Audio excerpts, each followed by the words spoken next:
M Krishna ದಶಪಥ ರಸ್ತೆ ಲೋಕಾರ್ಪಣೆಗೆ ಸಿದ್ಧವಾಗಿದೆ. ನಾನೀಗ ಸ್ಥಳದಲ್ಲೇ ಇದ್ದೀನಿ. ಈಗಾಗಲೇ ಸಿಎಂ ಡಿ.ಕೆ. ಶಿವಕುಮಾರ್ ಬರುವಂಥ ಸಾಧ್ಯತೆ ಇರೋ ಹಿನ್ನೆಲೆ ಈಗಾಗಲೇ ಸಾಕಷ್ಟು ಸ್ಥಳೀಯರು, ಕಾಂಗ್ರೆಸ್ ಮುಖಂಡರು ಉಪಸ್ಥಿತರಿದ್ದಾರೆ. ಅವ್ರನ್ನ ಬರಮಾಡಿಕೊಳ್ಳೋದಕ್ಕೆ ಸಕಲ ಸಿದ್ಧತೆ ಕೂಡ ಆಗಿದೆ. ಈಗಾಗಲೇ ನೋಡ್ತಾ ಇದ್ದೀರಾ, ಇದು ಪ್ರವೇಶ ದ್ವಾರ.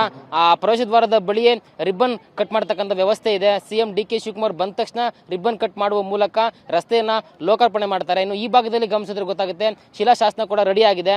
ಅದನ್ನು ಕೂಡ ಅವರು ವೀಕ್ಷಿಸಲಿದ್ದಾರೆ. ಇನ್ನು ಇಲ್ಲೂ ಕೂಡ ಸ್ಥಳದಲ್ಲಿದ್ದಾರೆ, ಜನಸಾಮಾನ್ಯರು ಕೂಡ ಇಲ್ಲಿ ಸೇರಿದ್ದಾರೆ. ರಸ್ತೆ ಉದ್ಘಾಟನೆ ಆಗುತ್ತೆ, ಒಂದು ಕಾರ್ಯಕ್ರಮದಲ್ಲಿ ಭಾಗಿಯಾಗೋದಕ್ಕೆ ಜನ ಕೂಡ ಸೇರಿದ್ದಾರೆ. ಈ ಒಂದು ರಸ್ತೆ ಸಾಕಷ್ಟು ಸ್ಥಳೀಯರಿಗೆ ಅಥವಾ ಸಾವಿರಾರು ಮಂದಿ ವಾಹನ ಸವಾರರಿಗೆ ಅನುಕೂಲ ಆಗುತ್ತೆ. ಯಾಕಂತಂದ್ರೆ ಮಾಗಡಿ ರಸ್ತೆ ಕಡಬಗೆರೆ ಕ್ರಾಸ್ನಿಂದ ಮೈಸೂರು ರಸ್ತೆ ಚಲಘಟ್ಟದವರೆಗೂ 10.25 ಕಿಲೋಮೀಟರ್ ಈ ರಸ್ತೆ ಸಂಪರ್ಕವನ್ನ ಕೊಡುತ್ತೆ. ಸೊ ಹೀಗಾಗಿ ಈ ಒಂದು ಐತಿಹಾಸಿಕ ಒಂದು ಕಾರ್ಯಕ್ರಮಕ್ಕೆ ಭಾಗಿಯಾಗೋದಕ್ಕೆ ಎಲ್ಲ ಸಿದ್ಧತೆ ಕೂಡ ಆಗಿದೆ. ಸ್ಥಳೀಯ ಪೊಲೀಸರು ಕೂಡ ಇಲ್ಲಿ ಸಕಲ ವ್ಯವಸ್ಥೆಯನ್ನು ಕೂಡ ಮಾಡಿದ್ದಾರೆ. ಇನ್ನು ಡಿ.ಸಿ.ಎಂ ಪರಮೇಶ್ವರ್ ಕೂಡ ಸ್ಥಳದಲ್ಲಿದ್ದಾರೆ. ಮಾಗಡಿ ಶಾಸಕ ಎಚ್.ಸಿ. ಬಾಲಕೃಷ್ಣ ಅವರು ಕೂಡ ಇದ್ದಾರೆ. MLC ಗೋವಿಂದರಾಜು ಕೂಡ ಇದ್ದಾರೆ. ಸೊ ಎಲ್ಲ ಅಧಿಕಾರಿಗಳು ಕೂಡ ಈಗಾಗಲೇ ಸ್ಥಳದಲ್ಲಿದ್ದಾರೆ, ಸಕಲ ವ್ಯವಸ್ಥೆಯನ್ನು ಕೂಡ ಮಾಡ್ಕೊಂಡಿದ್ದಾರೆ.